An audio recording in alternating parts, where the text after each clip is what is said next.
Question number 6, if A is equal to this find A inverse. पहले तो हमने A inverse find करना है and prove A multiply A inverse is equal to A inverse multiply A is equal to I. I का मतलब होता है unit matrix, identity matrix. तो इसका आंसर इन दोनों को मल्टीप्लाई करके हमारे पास आंसर आना चाहिए 1001, और इसका भी आंसर वही आना चाहिए। और अगर ये वही आंसर आ गए दोनों के, तो फिर इसका मतलब है कि हमने प्रूव कर दिया। लेकिन पहले हम ए इनवर्स की वैल्यू फाइंड करेंगे। तो ए इनवर्स की वैल्यू वैसे ही फाइंड करेंगे जैसे हम क्वेश्चन 5 में करते आ रहे हैं। तो ए मैट्रिक्स लिखा, इसका डिटर्मिनेंट अप्लाई किया, ओपन किया, 5 मल्टीप्लाई -1 माइनस 2 मल्टीप्लाई -3, ये हो जाएगा -5, और ये हो जाएगा माइनस माइनस +6। तो इसका आंसर आ जाएगा 1। अब ये नॉन सिंगुलर मैट्रिक्स है, लिहाजा इसका इन्वर्स फाइंड किया जा सकता है। अब यहाँ पे हम इसका एडजॉइंट फाइंड करेंगे। इन दोनों की पोजीशन चेंज हो गई और इन दोनों का सिंबल चेंज हो गया। अब हम ए इन्वर्स फाइंड करते हैं। यहाँ पे वैल्यूज़ पुट करेंगे।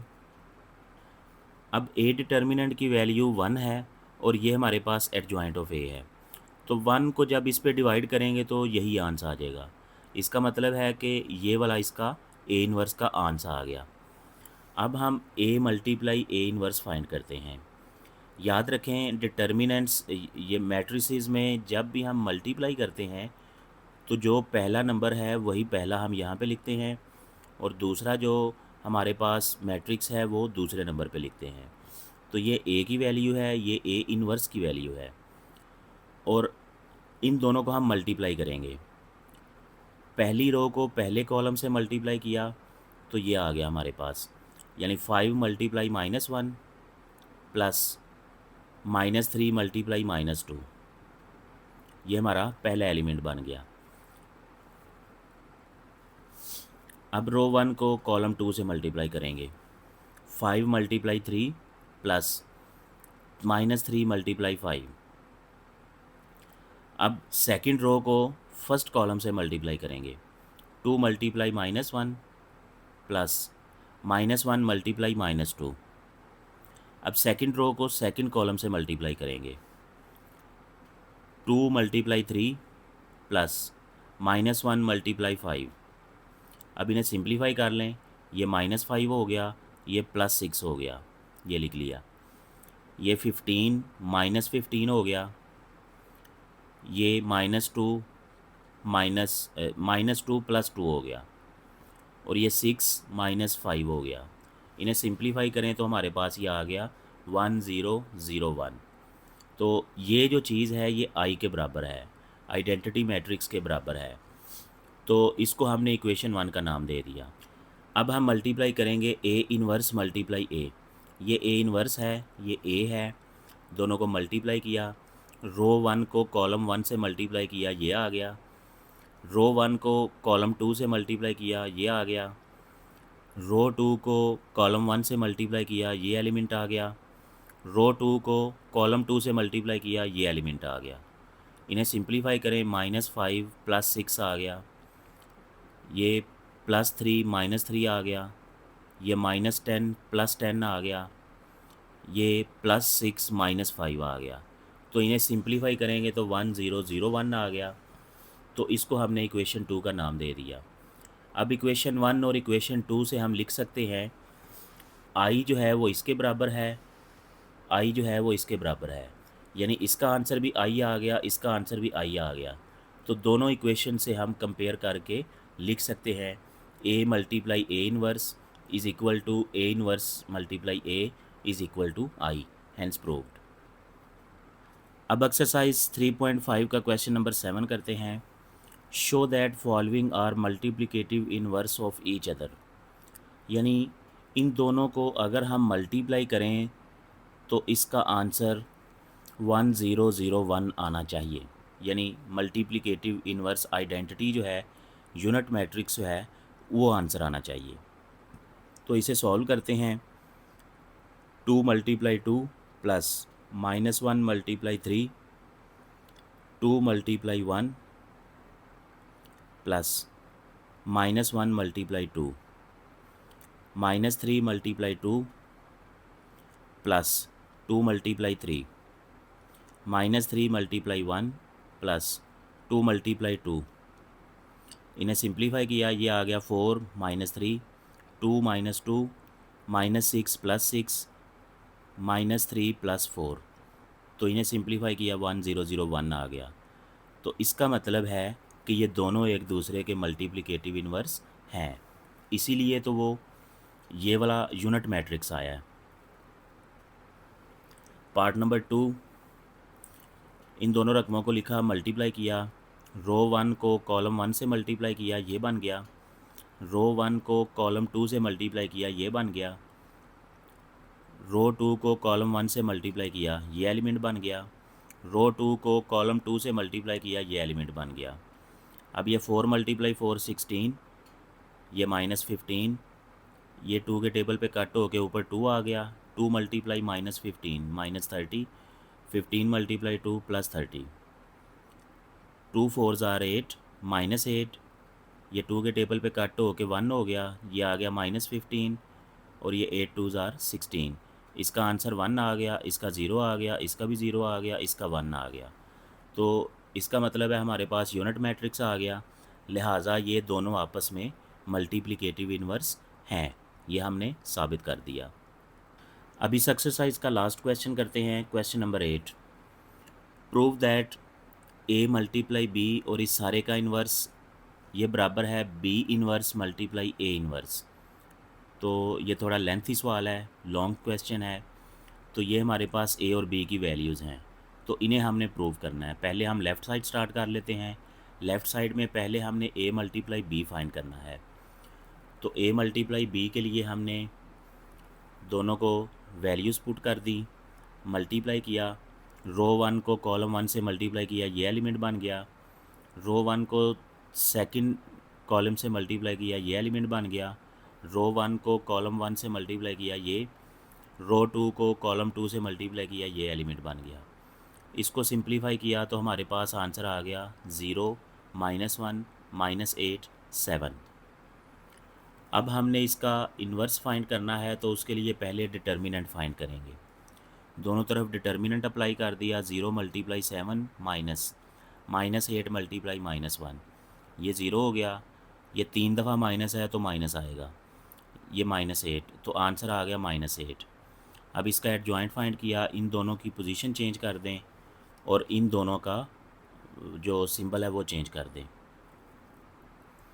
अब हमने ए बी इन्वर्स फाइंड करना है, वो इक्वल है 1/AB determinant multiply adjoint of A B.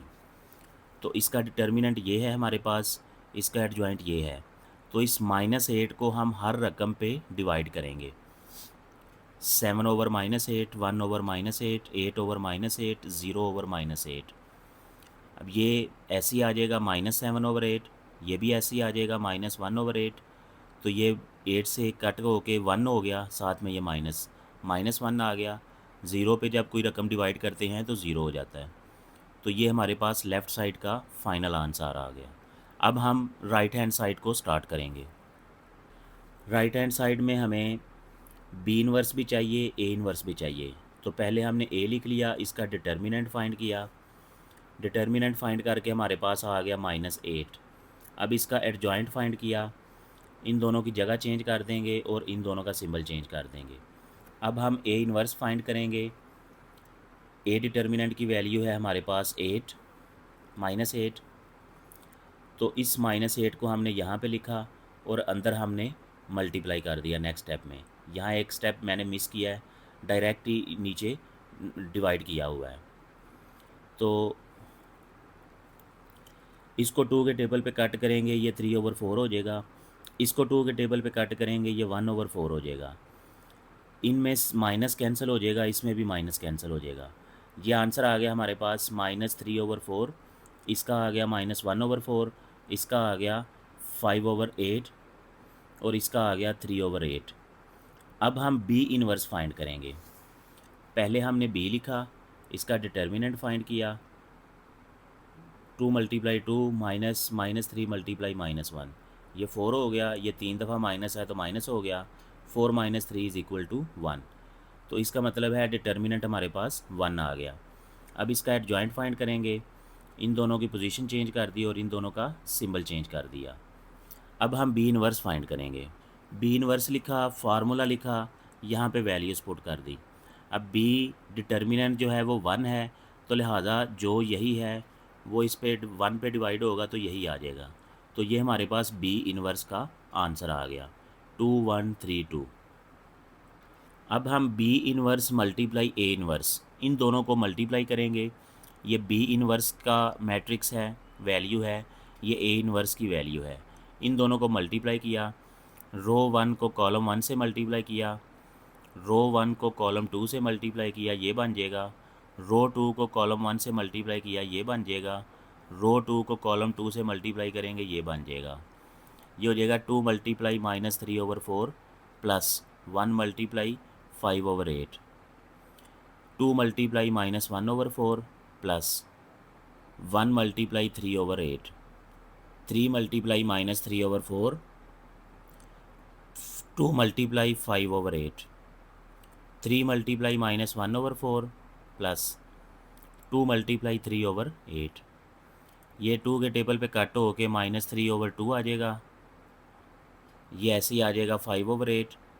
ये 2 के टेबल पे कट हो के -1/2 हो जाएगा। ये ऐसे ही आ जाएगा 3/8। ये हो जाएगा -9/4। ये 2 के टेबल पे कट हो के 5/4 हो जाएगा।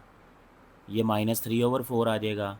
ये 2 के टेबल पे कट हो के 3/4 हो जाएगा। अब हम B inverse multiply A inverse find करेंगे। ये बी इनवर्स की वैल्यू है, ये ए इनवर्स की वैल्यू है। रो 1 को कॉलम 1 से मल्टीप्लाई किया, रो 1 को कॉलम 2 से मल्टीप्लाई किया, रो 2 को कॉलम 1 से मल्टीप्लाई किया, रो 2 को कॉलम 2 से मल्टीप्लाई किया। अब यहाँ पे ऊपर नीचे आप देखें अक्सर जगह पे कटिंग हो रही है, तो आप कटिंग कर भी सकते हैं, नहीं भी करें, क्योंकि फ्रैक्शन में है, आगे जाके हमें इनका डिनोमिनेटर सेम बनाना है। तो मैंने यहाँ पे कटिंग नहीं की, बल्कि जैसे ये आंसर आ रहे हैं वैसे लिखे हैं। अब ये हो गया -6/4 प्लस 5/8, -2/4 प्लस 3/8, -9/4 प्लस 10/8, -3/4 प्लस 6/8। अब इन दोनों का डिनोमिनेटर सेम बनाया तो 8 लिखा, क्योंकि इसके टेबल में भी 8 आता है, इसके टेबल में भी 8 आता है, तो हमने नीचे 8 लिख दिया। अब ये 4 है, इसको 8 बनाने के लिए 2 से मल्टीप्लाई किया, तो नीचे भी 2 से मल्टीप्लाई करेंगे तो ऊपर भी 2 से मल्टीप्लाई करेंगे, इसलिए नीचे तो 8 हो गया, ऊपर हो गया -12। तो ये पहले ही 8 है तो ये ऐसे ही आ जाएगा +5।